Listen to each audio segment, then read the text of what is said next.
Old Guard, Career Officer. Okay, none of those are really helpful. Infantry Officer, 100% experience for infantry, which is great. Organization's nice as well. Yeah, all right, let's do that. We unfortunately don't have enough command power to use his trait. But remind me when we get the... Is it 15? When we get 15 command power, see if you can remind me to make sure to issue a promotion. Our army general, we've got General Lin over here, who's our highest level general. He's also an infantry officer for more experience for infantry. Brilliant strategist for a bonus to attack and planning. Sounds pretty good. And a mountaineer. There's a lot of mountains over here. I mean, I don't know if you can tell, but things are pretty lumpy around here. Yeah, this is mountain. It's all mountains over here. 2 weeks beach holiday. Yeah, that's a good way to say it. We have to start a research again, and this is going to be very shocking to everyone. I think I'm going to start with electronic mechanical engineering and not industry. I'm actually going to go over here to infantry and pick up the Guangdong 8cm light machine gun and Jingling Shaotong Type 28 82 mortar. Anyway, for some early game combat boost, because we're going to be doing a lot of fighting early on ASAP. And for a national focus, so we can establish a Zhangfu base government, gives us political power and some equipment, which is going to be very handy. Alternatively, we could go the second NRA. That's the... Is it just the National Republican Army? Revolutionary Army. National Revolutionary Army? Was that the NRA that was the original, like, Northern Expedition? 8 centimeters, not light. I don't think that's the size. I think it might have to do with the length of a, like, well, that would be a pistol length, because 8 centimeters is like that. That's a big old gun. National Revolutionary Army. Thanks, Slimpang. So this gives us bonus for our land doctrine.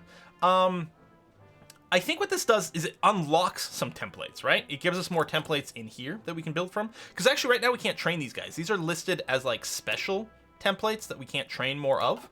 So we can sort of unlock some templates through here. It also gives us an infantry division. So I think I'll pop this, and then we'll see. Just having an extra division early on is nice. It's only a 14-day focus. So by the time we get to the coast, hopefully we'll have that. We're going to make a front. We'll set up a battle plan.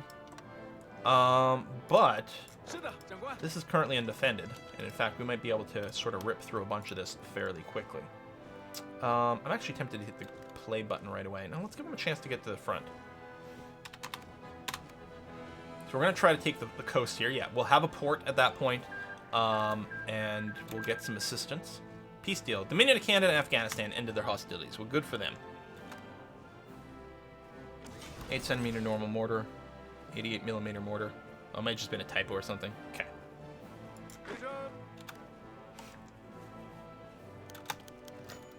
And let me just double check. Oops, on pause here.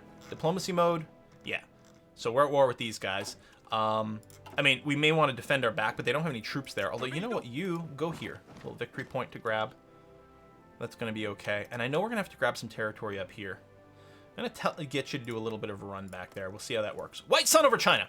The people in Longyan, right over here, which is currently our capital, were surprised when a young American man appeared and walked around the capital of our revolution, asking the locals questions about life here and our struggle.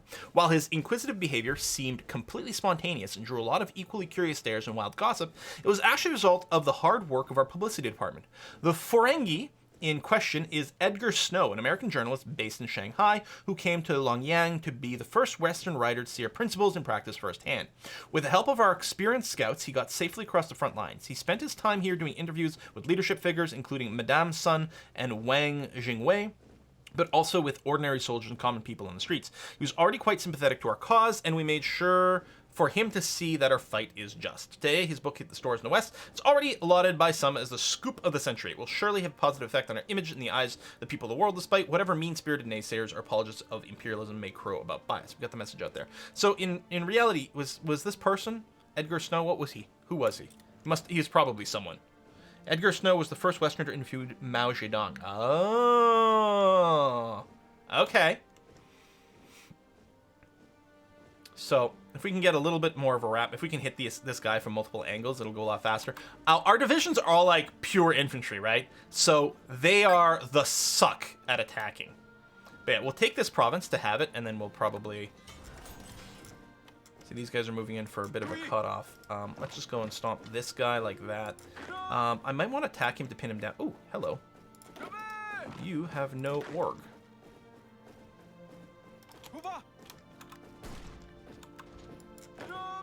I'm going to attack you from here to pin you down so you don't go and cut off anything there. Yeah, I saw this happen before, where it, like, changed the color of the provinces, even though they're still being held. Oh, volunteers. Bar Italia Commune. Thank you very much for that. Right over here. Sending us some friends. We got some free military factories. We need to go and focus entirely on infantry equipment. Okay, we have a whole one. We also have free dockyard. I'll just get, like, a thing of convoys started, and that'll be it. No one is in basic training, although we can't train any right now. So I guess we're not going to do that. We don't have to do the decision. It happened automatically. So we got the coast, it just finished. And we've secured the Fujian province, apparently. Next is to secure the Gannan prefecture. It's probably when this popped that it sort of changed the color of these two. The Gannan prefecture is over here. So if we have someone run back here, that should potentially pop that. Just notice you're going to be popping back into friendly territory, which is faster, but yeah, we'll pop out.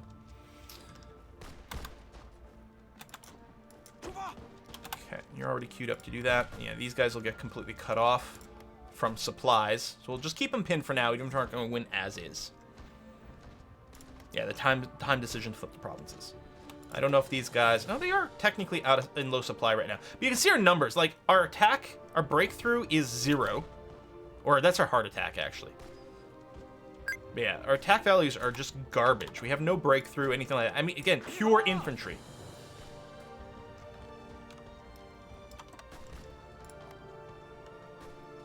Ah, they might defend there.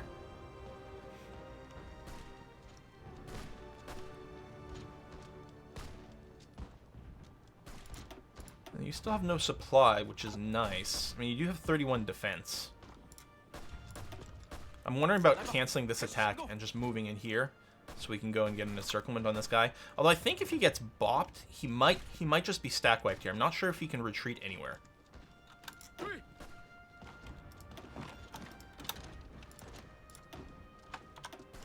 Attacking in the mountains, attacking with pure infantry. It's all pretty poor.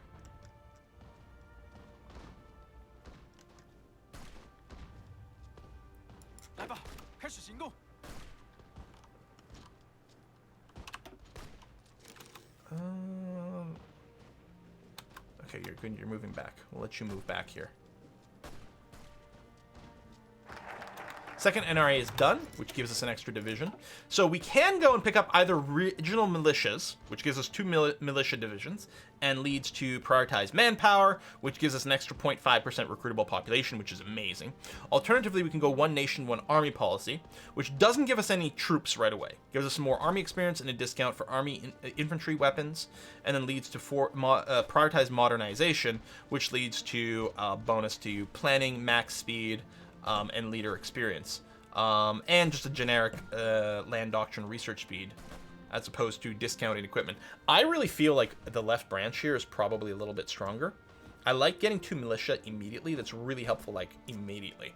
On the other hand, we could also pop this just to get the infantry equipment, which right now we have a slight deficit of, and it's just going to grow.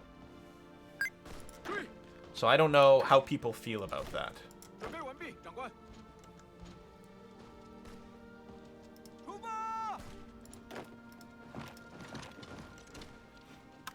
It's whiskey and chocolate. I have a stockpile?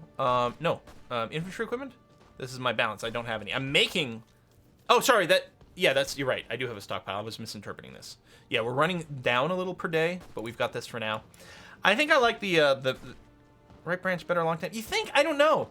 The thing is, we got more whiskey and chocolate. Hold on a sec.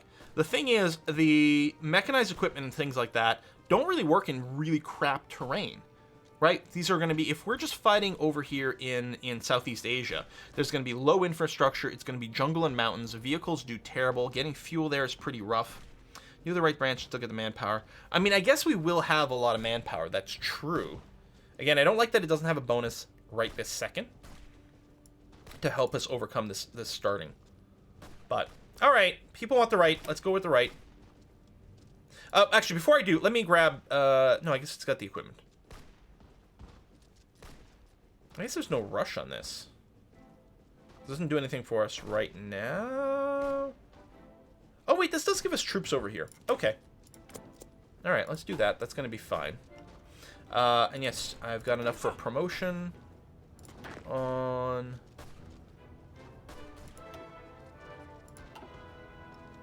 Can I not promote while they're fighting?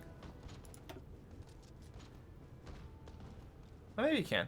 I think I'll go offensive doctrine here. Used to seeing a little button. Oh, maybe I was looking in the wrong place. I was probably looking in the wrong place. Wait. Oh, you can still take it? It's not mutually exclusive? Oh, prioritize manpower! Okay, so I could go one nation and then prioritize manpower. I see. Okay.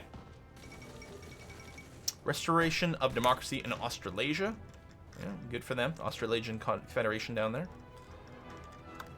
Oh, that's not where I am. There we go. We've got that.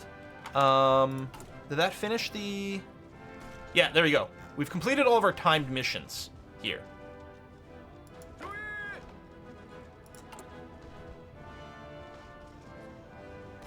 If we can control more territory over here, we can do some mobilizations. I should be doing that with the militia. Because, you know, the proper infantry, which that is, would be maybe a little nicer at the front. Maybe just the one province is going to be enough. For now. And then you are going to come over here. Can't believe we're still fighting this butt face. Like, seriously, guys? Couldn't possibly be that hard. Maneuvers in the Carpathians. Maneuvers. Oh, there they go. Okay, let's pull back here to be a little more cautious.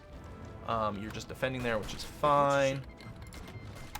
Oh, decision available. Oh, we can recall Shuyu and Zhang Fekyu, former KMT generals, stayed in India after the failure of the Northern Expedition. They've spent several years in India as military advisors. After successfully carry out the revolution, they'll be willing to return to China to continue the revolutionary cause. So we'll do that.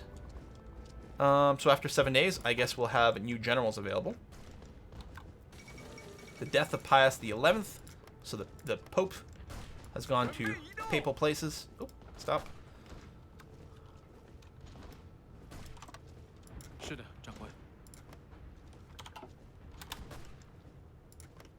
Pius Chi. Yeah. Huh. Welcome back, Chairman Wang. Wang, the return of the Central Committee. After a long and tension-filled voyage from Paris, the KMT Central Committee has arrived at the newly captured port of Xiamen. Because of the ongoing state of chaos in southern China, this was a quiet affair with little in the form of pomp.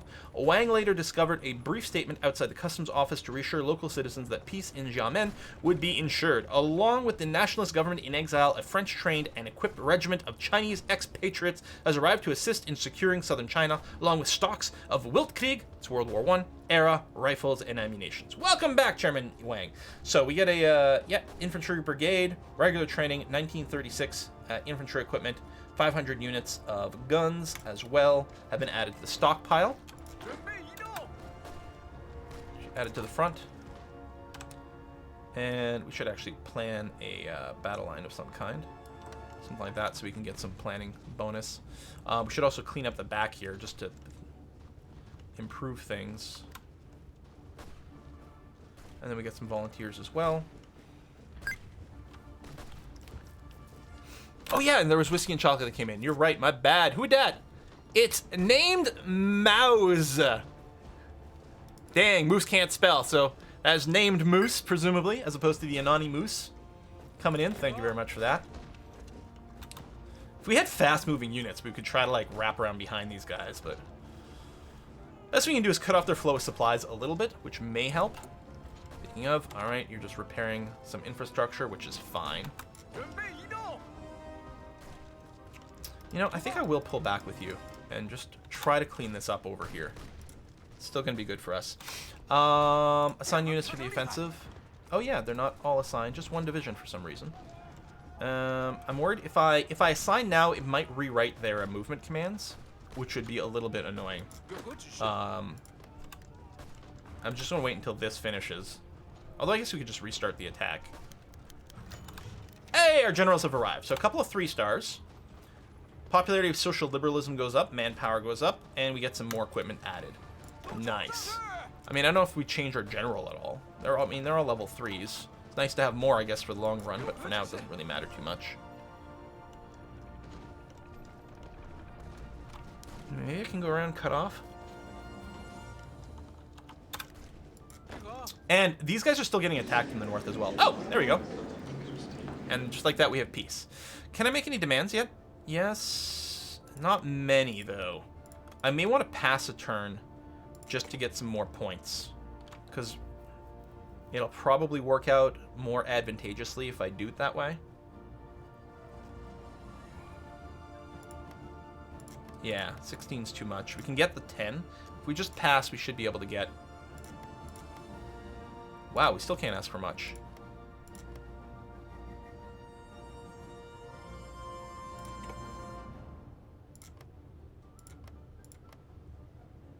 I need that because of the port. And that's that. Well, we're at peace. For now. It's not going to last very long. Alright, we'll cancel these orders. We didn't get the other side of the river here. It would be nice to grab more resources. Yeah, we ain't got many right now. We literally produce no resources whatsoever at this time. Which is pretty crap. But yeah, there's definitely going to be some more warfare. Let's make a second army here.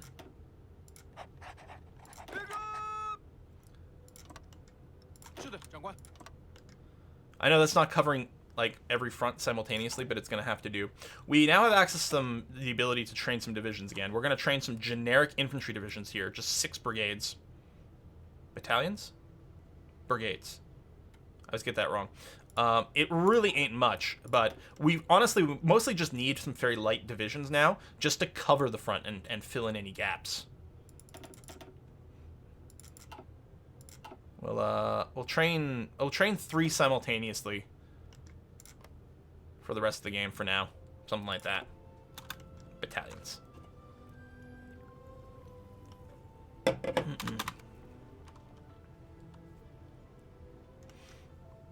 We'll get them in position.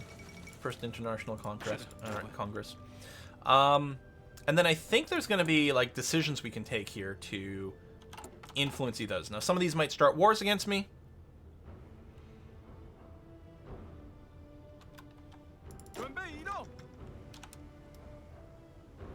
There's Woohoo. I'd love to grab Woohoo.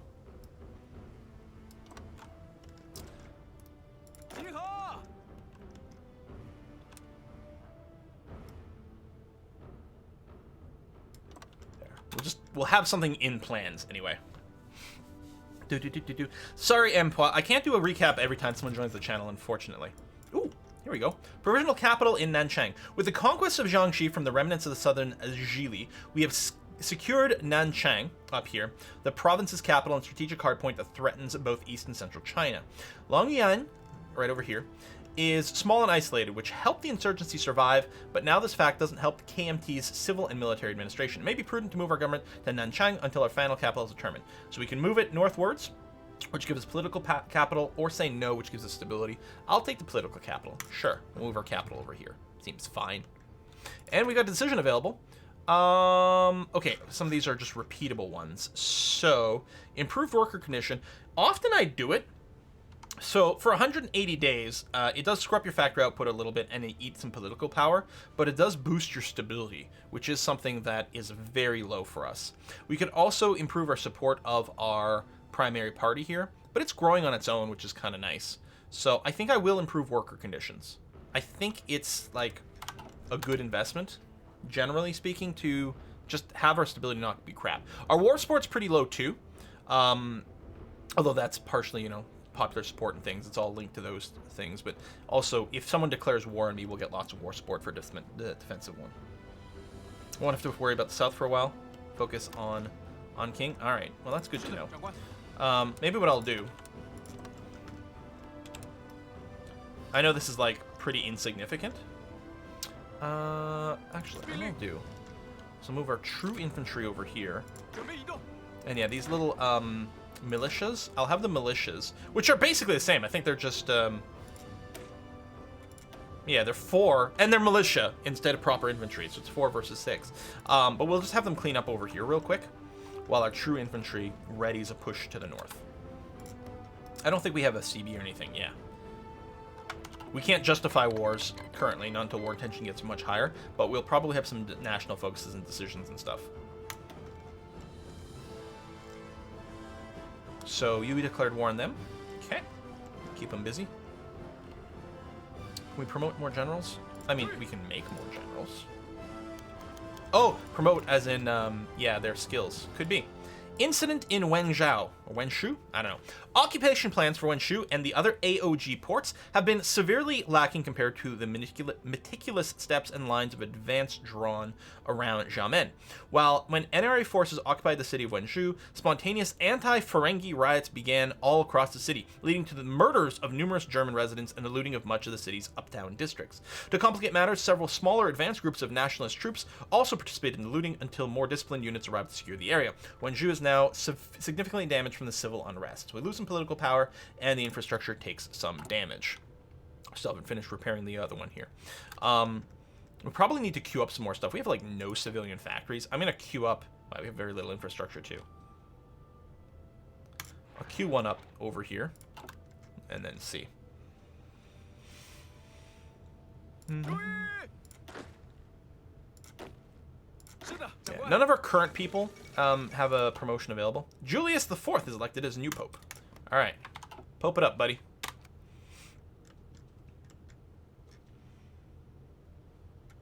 All right, 3 years until our fuel supplies are full.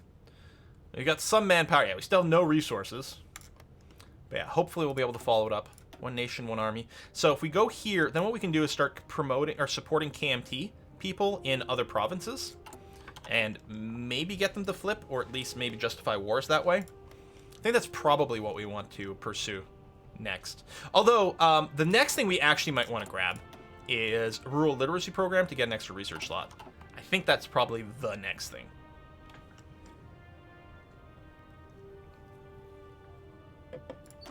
We could train our troops.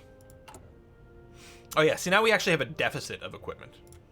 Just in case, although I think it's still prioritized from top down, I'll explicitly make reinforcements the highest priority.